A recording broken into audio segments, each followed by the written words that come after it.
நீங்க சொன்ன என் பெற்றோரும் என் குடும்பத்தாரும் என் வெற்றிக்கு காரணம் இல்லை. யாருடைய மனசையும் புண்படுத்துறதுக்காக இது நான் சொல்லல.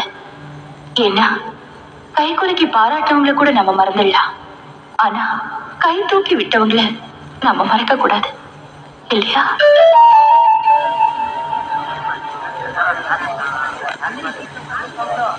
ஒரு பாடகியா வருவேன்னு என் மேல எனக்கே நம்பிக்கை இல்லாத போது எனக்குள்ளேயே ஒரு திறமை இருக்குன்னு உணர்ந்து எனக்காக ராத்திரி பகல் கஷ்டப்பட்டு என்னை இந்த உயரத்தை கொண்டு வந்துட்டு இன்னைக்கு எங்கோ ஒரு மூலையில இருக்காரே, அவரை பத்தி நீங்க தெரிஞ்சுக்க வேண்டாம்?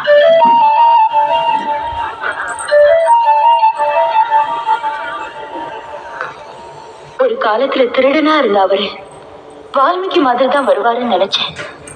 ஆனா இன்னைக்கு ஸ்ரீராமனாவே மாறிட்டாரு. அவர் பேரு மிஸ்டர் செல்வம்.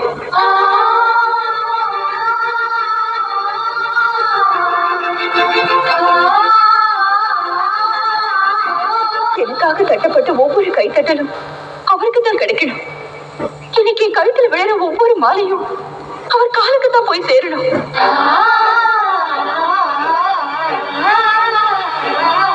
இந்த பாராட்டு, இந்த பரிசு எல்லாமே அவர் போட்ட பிச்சை. இந்த விருது அவர் கையால வாங்குறதுதான் அவருக்கு நான் செய்யற மரியாதை. தயவு செஞ்சு இந்த விருது அவர் கையால நான் வாங்க முடியுமா? அவரு இங்க இருக்காரு? இங்கதான் இருக்காரு. எல்லாரும் முன்னாடி வரத்து கோச்சப்பட்டு எங்கோ ஒரு மூலையில கூட்டத்தோட கூட்டமா இருக்காரு.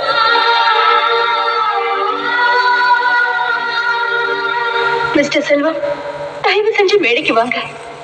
இந்த விருதை உங்க கையால வாங்கணும்னு நான் ஆசைப்படுறேன்.